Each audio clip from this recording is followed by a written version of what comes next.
அனைவருக்கும் வணக்கம். பொதுவாக போலீஸ்காரங்க ஒரு தற்கொலை கேஸை விசாரிக்கணும் அப்படின்ற மாதிரி முடிவு பண்ணிட்டாங்கன்னா அந்த இடத்துக்கு போவாங்க. அவங்க தற்கொலை பண்ணிக்கிட்டாங்களா அப்படின்ற மாதிரி கன்ஃபார்ம் பண்ணணும். அண்ட் தற்கொலைக்கான மோட்டிவ் இருக்கா அப்படின்ற மாதிரி பார்ப்பாங்க. எல்லாமே கரெக்டாக இருக்கு அப்படின்னா இதுக்கு மேலே இந்த கேஸை விசாரிப்பாங்களா? கிடையாது. இது ஒரு தற்கொலை தான் அப்படின்ற மாதிரி ஈஸியாக கடந்து போயிடுவாங்க. ஆனால் இதுவே ஒரு வேளை அது தற்கொலையா இல்லாமல் சில மர்மமான விஷயங்கள் அதில் ஒளிஞ்சிருந்தா இதை கண்டுபிடிக்கிறது யார் அப்படின்ற ஒரு கேள்வி இருக்கு இல்லையா? இதுதான் இந்த படத்தோட மீதி கதையா இருக்கும். மலையாளத்தில் ரீசெண்டாக ரிலீஸ் ஆகிருக்கக்கூடிய ஹனுமி அப்படின்ற ஒரு ப்ராப்பரான இன்வெஸ்டிகேஷன் கலந்த த்ரில்லர் படத்தை பத்தி தான் இந்த வீடியோல பார்க்க போறோம். ஸோ படத்தோட கதை கண்டிப்பா உங்களுக்கு பிடிக்கும். அது மட்டும் இல்லாம இதுல ஒரு 2 பயங்கரமான ட்விஸ்ட் இருக்கு. அந்த ட்விஸ்டும் உங்களுக்கு பிடிக்கும் அப்படின்ற நம்பிக்கையில இந்த வீடியோக்குள்ள உங்களுக்கு கொண்டு போறேன். இந்த படத்தோட ஸ்டார்டிங் சீன்ல சாரா அப்படின்ற படத்தோட நாயகி தான் காமிக்கிறாங்க. காலையில எழுந்துக்கிறாங்க. சைக்கிளிங் போகணும் அப்படின்ற மாதிரி தன்னோட உடைமைகள் எல்லாத்தையும் எடுத்துக்கிட்டு அது கூடவே தூங்கிக்கிட்டே இருக்க தன்னோட தம்பியை பாக்குறாங்க. அவனை டிஸ்டர்ப் பண்ணக்கூடாது அப்படின்ற மாதிரி சைக்கிளிங் போக ஆரம்பிக்க அங்கதான் நமக்கு ஒரு சில விஷயங்கள் தெரிய ஆரம்பிக்குது. இவங்களோட வாழ்க்கைக்குள்ள ஒரு பயங்கரமான சோகம் இருக்கு. இவங்களுக்குன்னு ஒரு அழகான குடும்பம் வந்திருக்கு. அம்மா, தம்பி, அப்பா அப்படின்ற மாதிரி 4 பேரும் ஒரு இடத்துல ஜாலியா பயணப்பட்டுக்கிட்டே இருக்கும்போது அங்க குழந்தை இருக்காலே அவங்களோட தம்பி சியான். அவங்க கூட விளையாடி வந்துகிட்டே இருக்கும்போது திடீர்னு ஒரு பெரிய ஆக்சிடென்ட் ஏற்பட ஆரம்பிக்குது. அங்க ஒரு பெரிய பெரிய மரம் இருக்கு. அதுல மோதி அந்த வண்டி அப்படியே கிராஷ் ஆகுது. அதுல உயிர் பொழைச்சது இவங்களோட தம்பியும் மட்டும்தான் அப்படின்ற மாதிரி இருக்கும். இப்போ சைக்கிளிங் போகும்போது கூட அந்த மரத்தை பார்த்து அன்னைக்கு நடந்த விஷயங்கள் எல்லாத்தையும் யோசிச்சுக்கிட்டு அப்படியே பயணப்பட்டுக்கிட்டே இருக்கும்போது வேற ஒரு இடத்துல காமிக்கிறாங்க. ஒரு அப்பா அம்மா திடீர்னு என்னோட பையன் காணாம போயிட்டான் சார். அவன் ரொம்ப நாளாவே மன அழுத்தத்துல இருந்தான் சார். டாக்டரை கூட சந்திச்சு எல்லா ட்ரீட்மெண்ட்டும் எடுத்துக்கிட்டு தான் இருந்தான். அவன் கண்டிப்பா சரியாயிடுவான் நாங்க நினைச்சுக்கிட்டே இருக்கும்போது எங்களோட பூர்வீக வீட்லயே அவன் இறந்து கிடக்குறானே சார். இது எங்களுக்கு ரொம்ப வேதனையா இருக்குன்னு சொல்லும் போது போலீஸ்காரங்க ஃபுல்லா செக் பண்ணிட்டு இது ஆல்மோஸ்ட் ஒரு சூசைட் தான். அவனுக்கு மன அழுத்தமா இருந்திருக்கு. அதனால இதை பண்ணிக்கிட்டா அப்படின்ற மாதிரி அங்க இருக்க ஒரு ஏசிபியான ஜிப்ரான் அப்படின்ற ஒரு கிட்ட இது போக ஆரம்பிக்குது. என்னையா வேலைகள்லாம் முடிஞ்சதா? இங்க இருந்து சீக்கிரமா கிளம்புன அப்படின்ற மாதிரி வேலைகளை ரஷ் பண்ணிக்கிட்டே இருக்கும்போது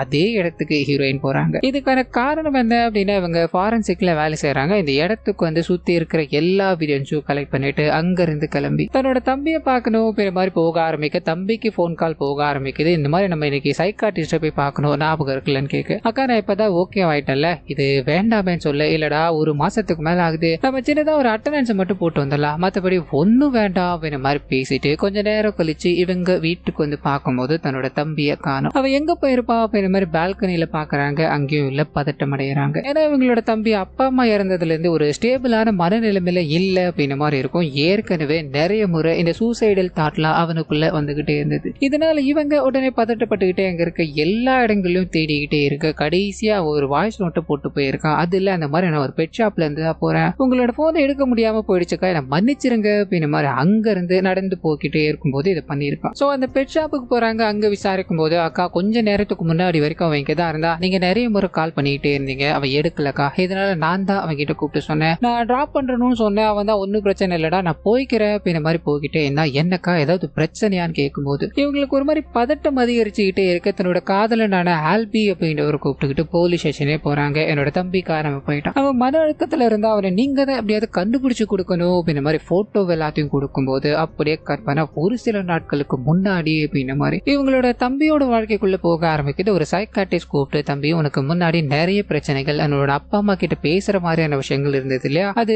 மறுபடியும் இருக்குதான்னு கேட்கும்போது இல்ல அங்கிள் அது எப்படி இல்லாம இருக்கும், என்னோட அம்மா அப்பா என்கிட்ட கூப்பிடும் போது நான் உங்களுக்கு ரெஸ்பாண்ட் பண்ணாம இருக்க முடியுமா, எனக்கு இது பிடிச்சிருக்க அங்கிள் அப்படின்ற மாதிரியும் பேசிட்டு இதுல இருந்து வெளியே வர முடியல அப்படின்ற மாதிரியும் புலம்பிக்கிட்டே இருக்கும்போது அன்னைக்கு நான் பண்ண தப்பாலதான் என்னோட அம்மா அப்பாவை நான் இழந்த அப்படின்ற மாதிரி கண்ணீர் விட்டு அழுதுகிட்டே இருக்கும்போது இதை இவங்களோட அக்கா கவனிக்கிறாங்க. அக்கா உள்ள வந்தது உங்களோட தம்பி கொஞ்சம் கொஞ்சமா தேடிட்டு இருக்காமா, கூடிய சீக்கிரத்துல அவன் சரியாயிடுவா அப்படின்ற மாதிரி நெக்ஸ்ட் செஷனுக்கான டேட் கொடுத்து அனுப்பி வைக்கும் போது இவங்க தம்பியை கூப்பிட்டுக்கிட்டு அந்த இடத்துல இருந்து கிளம்ப ஆரம்பிக்கிறாங்க. நிறைய நேரங்களை தம்பியோட செலவழிக்க ஆரம்பிக்கிறாங்க. ஏன்னா தம்பிக்கு தேவையானது எல்லாமே கூட ஒரு ஆறுதல், அந்த ஆறுதலா வேற யாரும் இருக்கக்கூடாது, நம்ம தான் இருக்கணும் அப்படின்ற மாதிரி நிறைய நேரங்கள் இவங்களோட தம்பியோட அப்படியே பயணப்பட்டுக்கிட்டே இருக்கு. இதுக்கு நடுவில் தான் ஆல்பி அப்படின்ற ஒரு கேரக்டர் வராது. நான் உங்களை காதலிக்கிறேன் அப்படின்ற மாதிரிலாம் வெளிப்படுத்த என்னோட தம்பியை பத்தி உங்களுக்கு தெரியும் நினைக்கிறேன். என்னோட தம்பிக்கு அட்டென்ஷன் தேவைப்படுது, எப்பயுமே நான் அவன் கூட இருக்கணும் அப்படின்ற மாதிரிலாம் சொல்ல ஆல்பிக்கு இவங்களோட தம்பியும் ரொம்பவே பிடிச்சிருக்கு. இதனால இவங்க 2 பேர் கூட அவரும் ஒரு ஃபேமிலியா மாறிட்டார் அப்படின்ற மாதிரியும் வாழ்க்கை ஸ்மூத்தா போய்கிட்டே இருக்கும்போது அந்த சமயத்துல தான் தம்பி திடீர்னு இங்க காணாம போயிட்டான். அவன் எங்க போனான்னு தெரியல, என்ன பண்ணிக்கிட்டு இருக்கா அப்படின்றது புரியாம அக்கா நைட்டு முழுக்க இதை பத்தி யோசிச்சுக்கிட்டே இருக்கும்போது அடுத்த நாள் காலையில இவங்களுக்கு ஒரு தகவல், அதாவது இந்த போலீஸ்காரங்களுக்கு தகவல் கிடைக்க ஆரம்பிக்குது. அவங்க அங்க போய் பார்க்கும்போது மரத்துக்கு பக்கத்துல அதாவது மரத்துல ஒட்டினபடியே ஒருத்தரோட பிணம் இருக்கு. அது என்ன ஏதுன்னு செக் பண்ணி பார்க்கும்போது காணாம போன ஜியானோட பிணம் அப்படின்றது தெரிய ஆரம்பிக்குது. கண்கள் திறந்தபடியே அவனோட பிணமானது அங்க நிற்கும் போது போலீஸ்காரங்களுக்கு ஒரு மாதிரியா தான் இருக்கு. அங்க இருக்க எல்லாத்தையும் செக் பண்ணி பார்த்துக்கிட்டே இருக்கும்போது அவனுக்கு பக்கத்துல ஒரு ட்ரக் இருக்கு. அதை எடுத்து பார்க்க ஆரம்பிக்கிறாங்க. இந்த சர்ஜிக்கல் பண்ணும்போது அனஸ்தியாவா அவனுக்கு கொடுப்பாங்க இல்லையா, அதுதான் அது அப்படின்ன மாதிரியோ இது அவனோட உடம்புக்குள்ள எக்கச்சக்கமா இருக்கு. இதுதான் இவன் மரணப்பட்டதுக்கான காரணம். இவங்க சூசைட் பண்ணிக்கிட்டு இறந்து போயிருக்கான் அப்படின்றது தெரிய ஆரம்பிக்குது.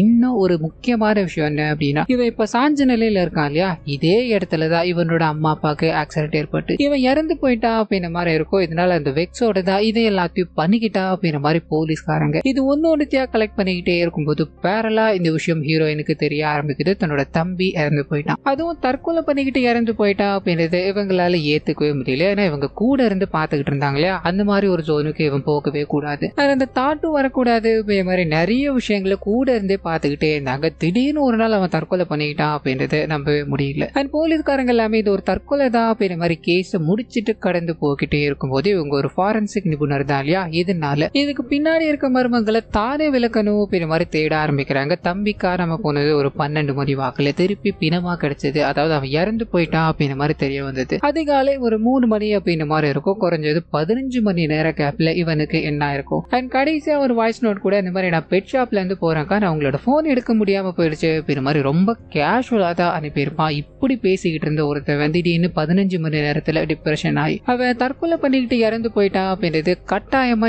ஏத்துக்கும்படியா இல்லையே அப்படின்ற மாதிரி தன்னோட தம்பியோட மரணத்தப்போ நிறைய போட்டோஸ் எல்லாம் எடுத்திருப்பாங்க இல்லையா, அது எல்லாத்தையும் ஒன்னு ஒன்னா பாத்துக்கிட்டே இருக்கும்போது ஃபாரன்சிக் ரிப்போர்ட் அதாவது போஸ்ட்மார்ட்டம் ரிப்போர்ட் வர ஆரம்பிக்குது. அதுல தன்னோட தம்பியோட உடம்புல இருக்க ட்ரக்கால தான் அவன் இறந்து போயிட்டான் அப்படின்ற விஷயம் இவங்களுக்கு தெரிய ஆரம்பிக்குது. அதை பார்த்துக்கிட்டே இருக்கும்போது பட்டுன்னு இவங்களுக்கு இந்த ட்ரக்கோட பேரை பார்த்ததும் இந்த ட்ரக்கை நம்ம எங்கேயோ பார்த்துருக்கோமே, யாரோட ரிப்போர்ட்லயும் இது இருந்திருக்கு அப்படின்ற மாதிரி தேடிக்கிட்டே இருக்கும்போது ஃப்ரெண்ட்ஸ் கிட்ட எல்லாம் போன் பண்ணி கேட்கும்போது ஸ்டார்டிங் சீன்ல ஒரு நபர் இறந்து போனார், இவங்க அந்த இடத்துக்கு போனாங்கன்னு காமிச்சிருப்பாங்க இல்லையா, அந்த நபரோட உடம்புலயும் இதே மாதிரி ட்ரக் தான் இருந்திருக்கு. அவரு சூசைட் தான் பண்ணிக்கிட்டாருன்றப்போ அவரோட பேர் நீரஜ் அப்படின்றது அவரோட ரிப்போர்ட்டும் கிடைக்க ஆரம்பிக்கும் போது இதுக்கு பின்னாடி கண்டிப்பா சூசைட் தாட் கிடையவே கிடையாது, ஒரு மர்மம் இருக்கு அப்படின்றது தெரிய ஆரம்பிக்குது. ரெண்டு பேருக்கும் காமனான ஃபேக்டர் என்ன அப்படின்னா, அந்த நீரஜும் தற்கொலை பண்ணிக்கணும் அப்படின்ற மாதிரி ஒரு மனநிலைமையில இருந்தவர் தான். தன்னோட தம்பி ஏற்கனவே 2-3 தடவை இந்த அட்டம்ப்ட் பண்ணியிருக்கான் அப்படின்ற மாதிரி இருக்கும். ரெண்டு பேரோட இறந்து போன பேட்டர்னும் ஒரே மாதிரி தான். நீரஜும் அவனுக்கு பிடிச்ச ஒரு இடத்துல தான் இறந்து போயிருக்கான்.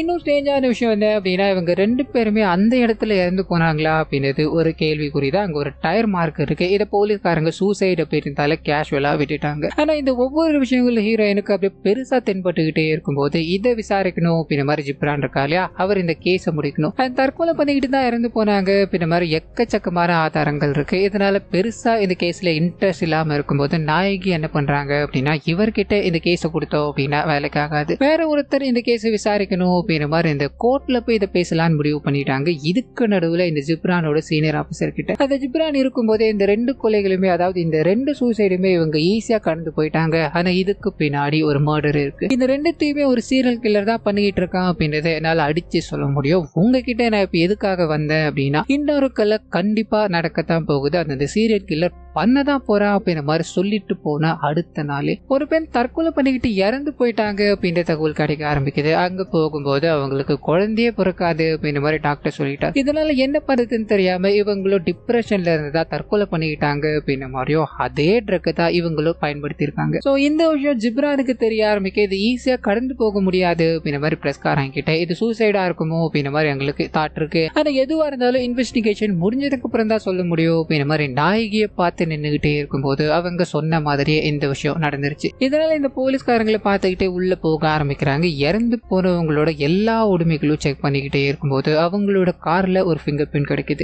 முதலா எவிடன்ஸ் கிடைக்குது அப்படின்ற மாதிரி அதை நோட் பண்ண ஆரம்பிக்க இறந்து போனவங்களோட வாய்க்குள்ள இருந்து ஒரு முடி கிடைக்குது. அதை எடுத்து வச்சுக்கிறாங்க. இந்த கேஸ் அப்படியே ஜுடிஷியன் கிட்ட போக ஆரம்பிக்குது. என்னதான் நீங்க பண்ணிக்கிட்டு இருக்கீங்க, இவ்வளவு கிளியர் கட்டா இருக்கு, அங்க ஒரு வண்டி வந்துட்டு போனதுக்கான அடையாளங்கள் இருக்கு, 3 பேருமே ஒரே மாதிரி பேட்டர்ன்ல இறந்து போயிருக்காங்க. இதை விட ஒரு போலீஸ்காரன் ஸ்டாண்டுக்கு என்னையா வேணும், இந்த கேஸ் சந்தேகத்தின் பேர்லயாச்சும் இன்னும் டீப்பா கொண்டு போயிருக்கலாம்ல, நீ ஈஸியா சூசைட்னு முடிச்சிட்ட, நீ எதனாலயா இதை முடிச்சேன்னு கேட்கும்போது இல்லங்க அவங்களுக்கு சூசைட் பண்ணணும் அப்படின்ற மாதிரி மோட்டோ இருந்திருக்கு, அதனால மட்டுமே தான் இதை நாங்க க்ளோஸ் பண்ணணும்னு சொல்லும் போது இதை இந்த மனுஷன் ஏத்துக்கிறதா தெரியல. ஒரு 7 நாள், இந்த 7 நாளுக்குள்ள இந்த கேஸை நீ முடிக்கலன்னு வைய அப்புறம் பல பிரச்சனைகளை நீ சந்திக்க கூடும் அப்படின்ற மாதிரி லிட்டரலி இந்த ஜிப்ரான் அவரோட சீனியர் ஆபீசர் அப்படின்ற மாதிரி எல்லாரையும் மிரட்டி அனுப்பி வைக்கும் போது இந்த பக்கம் பேரலா ஒரு முகம் தெரியாத நபரை காமிக்கிறாங்க. இது எல்லா மரணங்களுக்கு பின்னாடியும் அவர் தான் இருக்காரு அப்படின்ற மாதிரி ஒரு தாட் நமக்குள்ள தோண ஆரம்பிக்குது. ஆனா என்ன, அவரோட முகம் நமக்கு முழுமையா காட்டப்படல. இந்த பக்கம் ஜிப்ரான் கிட்ட போனோம் அப்படின்னா அப்படிப்பட்ட திட்டம் எல்லாத்தையும் வாங்கிட்டார். இதனால கூட இருக்கவங்க எல்லாருமே அந்த மனுஷன் நல்ல நேர்மையான போலீஸா தான் இருந்தாரு, ஒரே ஒரு கேஸ்னால அவரோட வாழ்க்கையே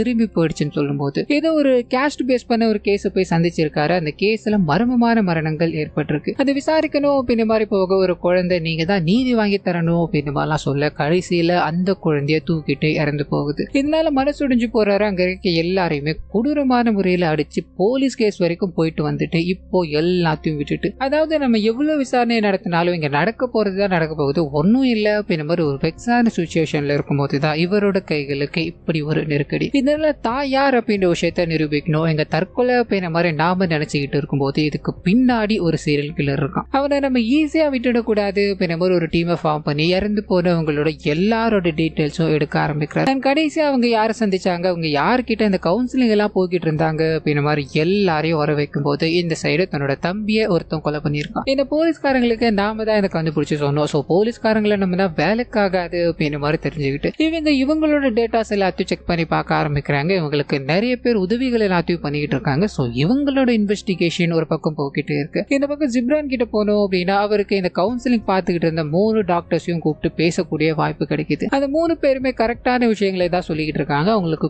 கொஞ்சம் முன்னேற்றம் இருந்தது, எதனால இப்படி ஒரு முடிவு எடுத்தாங்கன்னு தான் தெரியலன்னு சொல்லும் போது அவங்களோட கம்பவுண்டர், அதாவது இந்த ஃபைல் எல்லாத்தையும் ஹேண்டில் பண்ணிட்டு இருக்க நபர்களை கூப்பிட ஆரம்பிக்கிறாங்க. ஏன்னா இவங்களோட பர்சனல் விஷயங்கள் அந்த சீரியல் கில்லருக்கு தெரிஞ்சிருக்கு. அண்ட் கொலை பண்ணிட்டு வச்சுட்டு போன இடங்கள் கூட பாத்தீங்கன்னா அவங்களோட பர்சனலான அஃபெக்ட் ஆன ஒரு இடமா இருக்கும். இவ்வளோ டீடைல்டா வச்சிருக்கான் அப்படின்னா கண்டிப்பா அவங்களோட கேஸ் ஸ்டடி என்ன அப்படின்றது அவனுக்கு தெரிஞ்சிருக்கும். இதனால கூப்பிட்டு விசாரிக்கிறாரு. உங்களை தாண்டி வேற யாராவது அந்த ஃபைல் எல்லாம் எடுத்தாங்களான்னு கேட்கும்போது, சார் நாங்க டியூட்டியில இருக்கும்போது அது எங்க பொறுப்பு தான் சார், எங்களை தாண்டி ஒரே ஒருத்தர் கூட இந்த ஃபைல் ஆக்சஸ் பண்ணவே முடியாது அப்படின்னு மாதிரி தீர்த்து சொல்லும் போது ஃப்ரெண்ட்ஸ் கிட்ட விசாரிக்க ஆரம்பிக்கிறாங்க. அவங்களும் கொஞ்ச நாளாவே ஒரு மாதிரி மனநிலைமை, அதாவது மன அழுத்தத்திலே தான் சார் இருந்தா, தற்கொலை பண்ணிப்பாங்க அப்படின்ற மாதிரி நாங்க கொஞ்சம் கூட எதிர்பார்க்கல அப்படின்ற மாதிரி ஒரே மாதிரியான பதில்கள், எந்த விதமான சந்தேகத்தை கொடுக்கக்கூடிய வகையில அந்த பதில்களானது இல்லவே இல்லை. இந்த பக்கம் ஹீரோயின் கிட்ட போனோம் அப்படின்னா அவங்களுக்கு ஒரு முடி சாம்பிள் கிடைச்சிருக்கு, அது யாருடையதா இருக்கோ அப்படின்ற மாதிரி தேட ஆரம்பிக்க அப்பதான் இந்த முடி வச்சிருக்கவருக்கு ஒரு 30ல இருந்து 35 வயசு இருக்கும். ஆனா ஒரு ஆண் நபர் அப்படின்றது தெரிய ஆரம்பிக்குது. பிளட் குரூப் பி பாசிட்டிவ் அப்படின்ற வரைக்கும் இவங்களோட ஃப்ரெண்டு மூலமா தெரிய ஆரம்பிச்சதும் இந்த நபர் தான் கொலை பண்ணியிருப்பாரோ அப்படின்ற மாதிரி இவங்களுக்குள்ள எண்ணங்கள் ஓடிக்கிட்டே இருக்கு. அதே சமயத்துல அந்த 3 இடத்துலயும் ஒரு டயர் மார்க் கிடைச்சிருக்கும். அதை மேட்ச் பண்ணி பார்க்கும்போது 3மே ஒன்னாதான் இருக்கு. சோ ஒரே வண்டியில வந்த நபர் தான் இது எல்லாத்தையும் பண்ணிருக்கணும் அப்படின்ற மாதிரி இவங்க இதை அப்படியே ரிசர்ச் பண்ணிக்கிட்டே இருக்கு. இந்த பக்கம் நாயகன் கிட்ட வந்தோம் அப்படின்னா அந்த நடந்த சம்பவங்களோட எல்லா சிசிடிவி கேமராவும் எடுத்து செக் பண்ணிக்கிட்டே இருக்கும்போது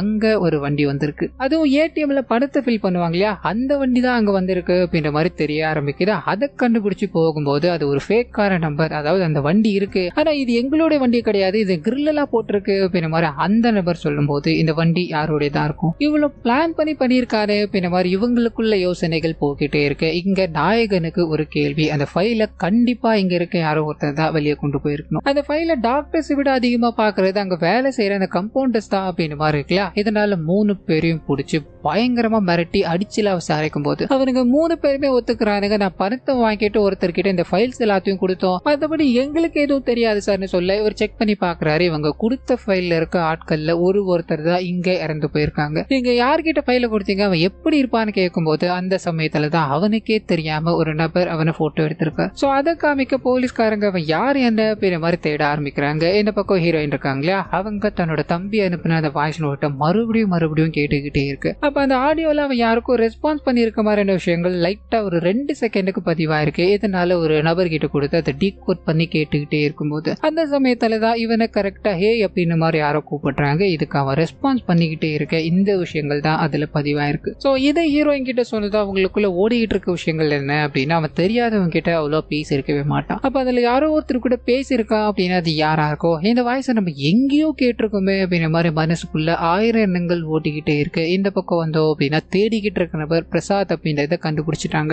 அதாவது அவரோட பேரை கண்டுபிடிச்சிட்டாங்க. அவரோட டேட்டா பேஸை ஃபுல்லா செக் பண்ணி பார்க்கும்போது அவன் மேல ஒரு 10-15 இந்த ட்ரக் கேஸ் எல்லாம் பதிவாயிருக்கு. இதனால அவன் எங்க இருக்கா அப்படின்ற மாதிரி தேடிக்கிட்டே இருக்கும்போது அந்த சமயத்துல தான் அவன் இருக்கிற இடம் இவங்களுக்கு தெரிய ஆரம்பிக்குது. சோ அந்த இடத்துக்கு போறாங்க. அவனை பிடிக்கலாம் ட்ரை பண்ணும்போது தப்பிச்சு ஓட ஆரம்பிக்கிறான். பின்தொடர்ந்து போய் ஒரு பயங்கரமான சண்டையெல்லாம் துச்சுப்புறான் போட்டு அவன் அடிச்சு உட்கார வைக்கிறாங்க. இந்த 3 போட்டோவை காமிச்சு எதுக்காகடா இவங்களை கொலை பண்ண அப்படின்ற மாதிரிலாம் கேட்க, யார் இவங்களை எதுக்காக நான் கொலை பண்ணணும் அப்படின்ற மாதிரி கேட்க சந்தேகமா இருக்கு.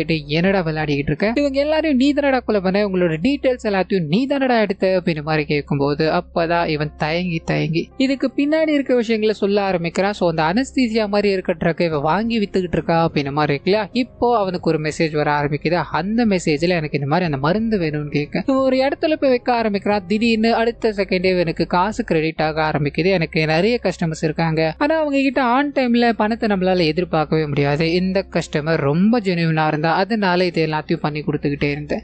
ஒரு நாள் எனக்கு கால் பண்ணி, அதாவது ஒரு நாள் எனக்கு கம்யூனிகேட் பண்ணி சைக்காட்ரிஸ்ட் ட்ரீட்மெண்ட் எடுத்துக்கிட்டு இருக்க பேஷண்ட்ஸோட லிஸ்ட் எல்லாம் வேணும், அவனுக்கு நல்ல செட்டில்மெண்ட் தரேன்னு சொல்லும் போது அந்த அப்ரோச் எனக்கு பிடிச்சிருந்தது. அதனாலதான் ஒரு 3 பேரை கரெக்ட் பண்ணி அந்த டாக்குமெண்ட்ஸ் எல்லாத்தையும் கொண்டு போய் ஒரு லாக்கர்ல கொண்டு போய் வச்ச. பணம் எனக்கு வந்துருச்சுன்னு சொல்லும் போது இவங்களுக்கு சந்தேகமா இருக்கு. அந்த இடத்தை செக் பண்ணி பார்க்கும்போது மர்ம நபர் ஒருத்தர் அங்க வரார். அந்த லாக்கர்ல இருந்து டீடைல்ஸ் எல்லாத்தையும் எடுத்துட்டு போறாரு அப்படின்ற விஷயம் தெரிய ஆரம்பிக்குது. அவர் யார் என்ன அப்படின்றது மட்டும் புரியல. இதனால போலீஸ்காரங்க குழம்பி போறாங்க. அண்ட் போலீஸ்காரங்க இன்னொரு கொலை நடக்க கூடாது அப்படின்ற மாதிரி இந்த 3 பேர்கிட்டயும், அதாவது ஹாஸ்பிட்டல்ல வேலை செய்யற 3 பேர்கிட்டயும் இவங்களோட லிஸ்ட்டை தான் கொடுத்தாங்க அப்படின்ற மாதிரி வாங்கியிருப்பாங்க. அந்த லிஸ்ட்ல இருக்க எல்லாரோட வீட்டுக்கும் நீங்க தனியா யாரும் அனுப்பக்கூடாது அப்படின்ற மாதிரி சொல்லி வச்சிருக்கும் போது திடீர்னு ஒரு பையன், அவனுக்கு ஒரு 20 வயசு தான் ஆகும், அவன் காணாம போயிட்டான் அப்படின்ற விஷயம் தெரிய ஆரம்பிக்குது. அவன் மட்டும் இறந்து போயிட்டான் அப்படின்னா பல பிரச்சனைகள் வந்து சேரும் அப்படின்ற மாதிரி போலீஸ்காரங்க நைட்டு முழுக்க மும்முரமா தேடிக்கிட்டே இருக்கும்போது அடுத்த நாள் காலையில ஒரு மரணம். அந்த சின்ன பையன் தானோ அப்படின்ற மாதிரி வேகமா போய் பார்க்கும்போது அங்க இறந்து கிடக்கிறது ஹீரோயினோட காதலனான ஆல்பி அப்படின்றவர். இந்த 3 கொலைகளுமே, அதாவது இதுக்கு முன்னாடி நடந்த கொலைகள் எல்லாமே ஒரு சூசைட் மாதிரி செட்டப்ல தான் பண்ணிருப்பாங்க. ஆனா இந்த கொலையோ ரொம்ப ப்ரூட்டலான முறையில நடந்திருக்கு. அவனோட உடம்புக்குள்ள எக்கச்சக்கமான கத்தி குத்துக்கள் இருக்க ஆரம்பிக்குது. ஒவ்வொன்றும் அவ்வளோ டீப்பா இருக்கு. இது எல்லாத்தையும் அவன் எதுக்காக பண்ணணும்? அந்த 3 கொலைகளுமே அவன் நார்மலான சூசைட் அப்படின்ற மாதிரி செட் பண்ணா இதையே இவ்வளோ ப்ரூட்டலா பண்ணிருக்கணும், இங்க யாரை பயமுறுத்தணும் அப்படின்றதுக்காக இதை எல்லாத்தையும் பண்ணிருக்கான் அப்படின்ற மாதிரி நாயகன் கேட்டுக்கிட்டே இருக்கும்போது இந்த பக்கம் ஹீரோயினை காமிக்க ஆரம்பிக்கிறாங்க. ஒருவேளை இந்த சீரியல் கில்லருக்கும் ஹீரோயினுக்கும் ஏதோ ஒரு பிரச்சனை இருந்து அதனால அவங்கள பயமுறுத்தணும் அப்படின்றதுக்காக இதை எல்லாத்தையும் பண்ணிருக்கானோ அப்படின்ற மாதிரி நாயகனோட வாய்ஸ் ஓவர் போய்கிட்டே இருக்கு. அந்த காணாம போன 20 வயசு பையன் இருக்கா இல்லையா, அவன் அவனோட ஃப்ரெண்டோட வீட்டுக்கு போறான் அப்படின்ற மாதிரி கிடைச்சு போயிட்டான். இருந்தாலும் இங்க ஒரு மரணம் தான். அந்த மரணத்தை நோக்கி இவங்க போக ஆரம்பிக்கிறாங்க. இப்ப 2 சைடு 2 இன்வெஸ்டிகேஷன் போக ஆரம்பிக்குது. நாயகன் சைடு வந்தோம் அப்படின்னா அவனுக்கு பணம் போட்டிருக்காங்க, அதாவது பிரசாத்துக்கு பணம் கிரெடிட் ஆயிருக்குன்னு இருக்கு. அது யாரோட அக்கௌண்ட்ல இருந்து வந்தது அப்படின்ற மாதிரி தேட ஆரம்பிக்க ஒரு 2 பேர் ரேண்டமா பணம் போட்டிருக்காங்க. அவங்களை தேடி பிடிக்க ஆரம்பிக்கும் போது இந்த சைடு ஹீரோயின் கிட்ட வந்தோம் அப்படின்னா இதே மாதிரி பேட்டர்ன்ல ஏதாவது கொலை நடந்திருக்கான்னு தேடி பார்த்திருக்காங்க. 11 வருஷத்துக்கு முன்னாடி ஒரு பெண் இறந்து போயிருக்காங்க. அவங்கள பத்தின டீடைல்ஸ் கிடைக்க ஆரம்பிக்குது. அங்க போகும்போது அவங்க அவங்களோட காலேஜ் லைஃப்ல ஃபைனல் இயர் படிச்சுட்டு இருந்தாங்க. அப்ப திடீர்னு, அதாவது ஒரு 20 வயசு பொண்ணு கார்டியாக் அரெஸ்டால இறந்து போயிட்டாங்க அப்படின்ற மாதிரி இருக்கும். இதனால நாயகிக்கு சந்தேகமாயி அந்த இறந்து போனவங்களோட போட்டோஸ் எல்லாம் இருக்கு இல்லையா, அது எல்லாத்தையும் காமிச்சு நீங்க யாராவது பார்த்திருக்கீங்களான்னு கேட்கும்போது நான் யாரையுமே பார்க்கலாமா, ஆமா இத்தனை வருடங்கள் கழிச்சு நீங்க எதுக்காகமா இங்க வந்திருக்கீங்களா கேட்கும்போது வாயை திறக்கல. அங்க இருக்க ஃபைல்ஸ் எல்லாத்தையும் எடுத்துக்கிட்டு கிளம்ப ஆரம்பிக்கிறாங்க. இந்த பக்கம் அந்த பணம் டெபாசிட் பண்ணவங்களை பிடிக்கும் போது அவனுக்கு 2 பேருமே யாரோ ஒருத்தர் போட சொன்னார். அதனாலதான் பணத்தை டெபாசிட் பண்ணோம் அப்படின்ற மாதிரி சொல்லிட்டு அவனை பார்த்திருக்கீங்களான்னு கேட்கும்போது ஒரு பெங்கால் நபர் மட்டும் அவனை பார்த்திருக்கேன்னு சொல்றாரு. இதனால அவன் எப்படி இருப்பான் அப்படின்ற மாதிரி வரைய ஆரம்பிக்க நாயகி அந்த பொண்ணோட வீட்டுக்குள்ள போய் ஃபைல்ஸ் எல்லாத்தையும் எடுத்துட்டு வந்தாங்க இல்லையா, அதுல இருக்க ஒவ்வொரு விஷயங்களையும் பார்க்க ஆரம்பிக்கிறாங்க. அதுல அவங்க ஏதோ ஒரு ரிசர்ச்ச பண்ணியிருந்திருக்காங்க, அதாவது இறந்து போனவங்க. அதுல ஈக்குவேஷன் ஆஃப் டெத் அப்படின்ற மாதிரி எழுதப்பட்டிருக்க ஒரு நபரோட டீடைல்ஸும் இவங்களுக்கு கிடைக்க ஆரம்பிக்குது. இந்த பக்கம் வந்தோம் அப்படின்னா அவனை கொஞ்சம் கொஞ்சமா வரைஞ்சுக்கிட்டே இருக்க அப்பதான் நாயகனுக்கு ஒரு விஷயம் கிராக் ஆக ஆரம்பிக்குது. ஒரு ஏடிஎம் மிஷின் இந்த எல்லா கொலைகளையும் சம்மந்தப்பட்டு இருக்கு. அது ஒரு வாட்டி போயிருக்குமே தவிர ரிட்டர்ன் வந்திருக்காது. அது எங்க போயிருக்கு அப்படின்ற ஒரு கேள்வி. இந்த கொலை எல்லாத்தையும் எந்த இடத்துல இருந்து பண்ணிக்கிட்டு இருக்காங்க அப்படின்ற ஒரு கேள்வி. இதனால இந்த ஏரியாவோட வரைபடத்தை வச்சு அது எல்லாத்தையும் கொஞ்சம் கொஞ்சமா மார்க் பண்ணிக்கிட்டே இருக்கும்போது கூவத்தூர் அப்படின்ற ஒரு இடம் கனெக்ட் ஆக ஆரம்பிக்குது. அவன் இந்த சைடு போயிட்டு வேற வழியா அந்த ஊருக்கு ரிட்டர்ன் போயிருக்கான். இதனாலதான் அவன் போனது மட்டுமே பதிவாயிருக்கே தவிர அவன் ரிட்டர்ன் போனது பதிவே ஆக கிடையாது அப்படின்ற மாதிரி அந்த கூவத்தூர்ல இருக்க டீடைல்ஸை எடுத்துக்கிட்டே இருக்கு. இந்த பக்கம் ஹீரோயின் கிட்ட அவங்க சஞ்சய் ஹெக்டே அப்படின்ற ஒரு நபரோட டீடைல்ஸ் தான் அந்த பொண்ணோட உடைமைகள்ல இருந்து எடுத்தாங்கன்னு இருக்கும். அவர் படிச்சிருக்க ஒரு காலேஜ் ஒன்று தெரிய ஆரம்பிக்குது. அங்க போகும்போது அங்க ஒரு நியூரோ பயாலஜிக்கல சேர்ந்த ஒரு நபர் உட்கார்ந்துகிட்டே இருக்கு. அவர்கிட்ட இந்த போட்டோ காமிச்சு இவரை பத்தி கேட்க ஆரம்பிக்க இவன் ஒரு என்ஆர்ஐமா, இவனும் இவன் கூட இருந்த 2 பேரும் சேர்ந்து ஒரு பக்காவான ப்ராஜெக்ட சப்மிட் பண்ணாங்க. அது இன்ன வரைக்கும் என்னோட கண்கள்ல, அதாவது அவங்களோட பண்ண பிரசன்டேஷன் ஒண்ணு இருக்கு இல்லையா, இன்ன வரைக்கும் என்னோட கண்கள்ல இருந்துகிட்டே தான் இருக்கு. அந்த ப்ராஜெக்ட்டுக்கு தான் அவங்க டெத் ஆஃப் ஈக்குவேஷன் அப்படின்ற மாதிரி பேரை வச்சாங்க.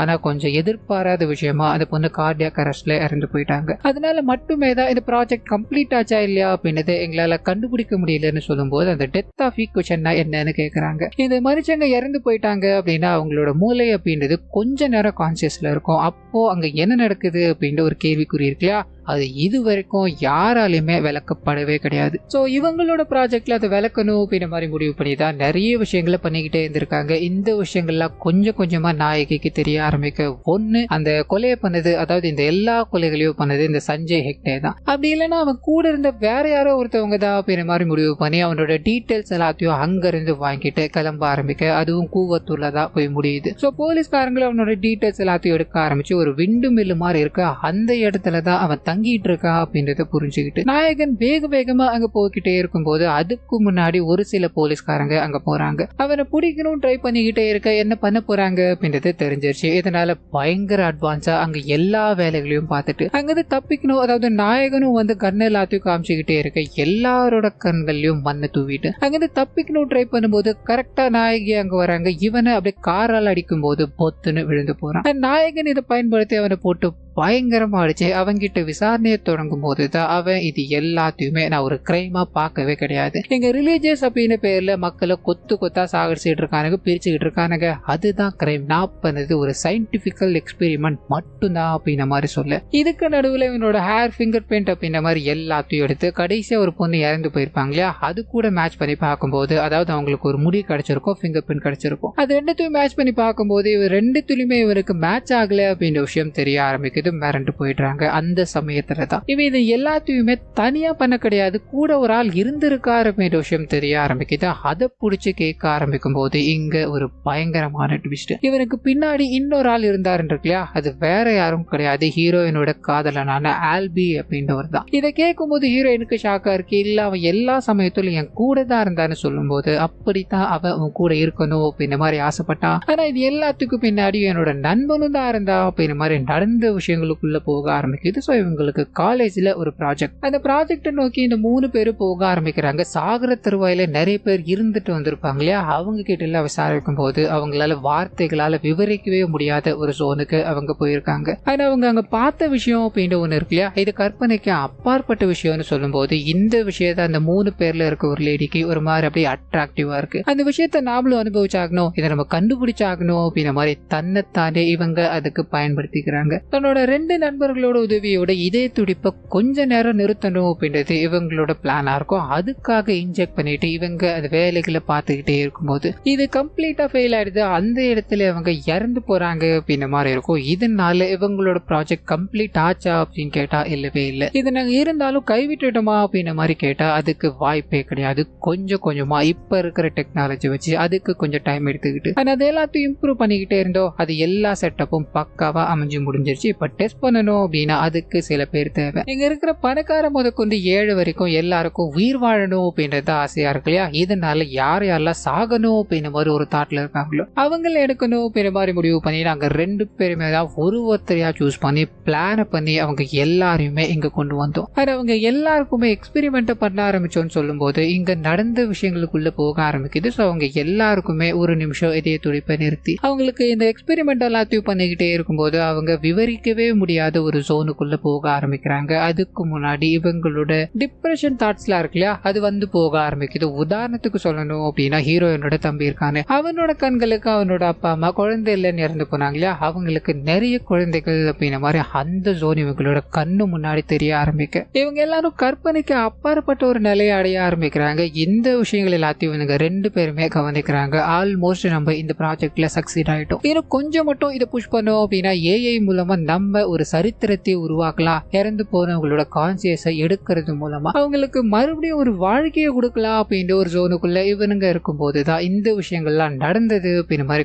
கொஞ்சம் கொஞ்சமா ரிவீல் ஆகு. இவன் ஒரு பெரிய பெரிய சைக்கோபேத் அப்படின்ற விஷயம் நாயகனுக்கும் கூட இருக்கவங்களுக்கும் தெரிய ஆரம்பிக்குது. இதனால இவனை கைது பண்ணி அண்ட் ப்ரொசீஜர் எல்லாத்தையும் ஃபாலோ பண்ணிக்கிட்டே இருக்கும்போது இங்க இருக்கிற ஒரு மிகப்பெரிய கேள்வி என்ன அப்படின்னா, ஆல்பி எப்படி இறந்து போனார் அப்படின்றது. இதுக்கான பதில் என்ன அப்படின்ற மாதிரி நாயகன் தேடிக்கிட்டே இருக்கும்போது அப்பதான் நமக்கு ஒரு பயங்கரமான ஷாக் ஒண்ணு. அதாவது அந்த ஆல்பி இருக்கா இல்லையா, அவர் எப்படி மரணிச்சார் அப்படின்ற விஷயத்துக்குள்ள போக ஆரம்பிக்குது. ஹீரோயின் இந்த வாய்ஸ் நம்ம எங்கேயோ கேட்டிருக்கோம் அப்படின்ற மாதிரி தம்பியோட கடைசி வாய்ஸ் நோட்டை கேட்டுக்கிட்டே இருந்திருப்பாங்க இல்லையா. அப்ப இவங்களுக்கு ஸ்ட்ரைக் ஆகுற விஷயம், இவங்களோட காதலன் பேசிக்கிட்டு இருக்க விஷயங்கள் அவனும் இதே மாதிரி ஹேன்லாம் சொல்லிக்கிட்டே இருக்கும்போது கனெக்ட் ஆகுது. ஒரு மாதிரி சந்தேகம் அடைகிறாங்க. ஃபிங்கர் பிரிண்ட்டும் அந்த முடிவும் கிடைச்சிருக்கு இல்லையா, அது எல்லாத்தையும் செக் பண்ணி பார்த்துக்கிட்டே இருக்கும்போது தான் இவனுக்கும் 30 இருந்து 35 வயசு அண்ட் பிளட் குரூப்பும் பி பாசிட்டிவ்னு தெரிய ஆரம்பிக்குது. மேட்ச் பண்ணி பார்க்கும்போது பக்காவா மேட்ச் ஆயிடுது. ஸோ கண்டிப்பா இதுக்கு பின்னாடி இவன் தான் இருக்கணும், தன்னோட தம்பியை இவன் தான் கொலை பண்ணி இருக்கணும் அப்படின்ற மாதிரி முடிவு பண்ணிட்டு அன்னைக்கு அந்த வீட்டுக்குள்ள போனது இவங்க தான். இவன் எதுக்காக, அதாவது இவனுக்கு பின்னாடி யாரு இருக்காங்க, எதுக்காக இதை பண்ணா அப்படின்றதெல்லாம் தெரியவே இல்லை. தன்னோட தம்பியை இந்த மாதிரி பண்ணிட்டான். இவன் உயிரோட இருக்க கூடாது அப்படின்ற மாதிரி முடிவு பண்ணிதான் அவ்வளோ ப்ரூட்டலான முறையில சாகடிப்பாங்க. அவ சாகிறதுக்கு முன்னாடி இவங்க ஒரே ஒரு வார்த்தை தான், இதை நீ கண்டிப்பா தனியா பண்ணிருக்க மாட்டேன், உனக்கு பின்னாடி யாரோ ஒருத்தன் கண்டிப்பா இருக்கதான் செய்வான், அவனை அவன் கூட அப்புறமா அனுப்பிச்சு வைக்கிற, நீ முதல்ல போயிட்டு வா அப்படின்ற மாதிரி அவர் சாகுற வரைக்கும் அங்கேயே இருந்துட்டு தான் இறந்து போனார் அப்படின்னு கன்ஃபார்ம் பண்ணிட்டு தான் இவங்க அங்க இருந்து போயிருப்பாங்க. இந்த எல்லா விஷயத்தையுமே நாயகன் இருக்காங்க ஜிப்ரான் அவருக்கு தெரிஞ்சு போயிடுச்சு. இருந்தாலும் அவங்க கிட்ட இப்பதான் முதலா முகம் கொடுத்து பேசணும் அப்படின்ற மாதிரி போக அவங்க இவரை பாக்குறாங்க. அவரோட கைகள்ல இவங்களோட பூனை இருக்கு. அதை வாங்கிக்கிட்டு அங்க இருந்து தன்னோட தம்பியோட நினைவுகளால கிளம்ப ஆரம்பிக்க இங்க ஜிப்ரானும் இந்த கேஸ் முடிஞ்சு போயிடுச்சு இல்லையா. ஒரு புன்னகையோட அங்க இருந்து போக ஆரம்பிக்கிறாரு. இதோட இந்த படத்தை முடிக்கிறாங்க. சோ கண்டிப்பா இந்த படமே என்னோட வாய்ஸ் உங்களுக்கு பிடிச்சிருக்கும் அப்படின்னு மாதிரி நம்புறேன். இந்த வீடியோல ஏதாவது நிறைய குறைகள் இருந்தது அப்படின்னா அதை மறந்துடாம கமெண்ட்ஸ்ல பதிவிட்டுருங்க.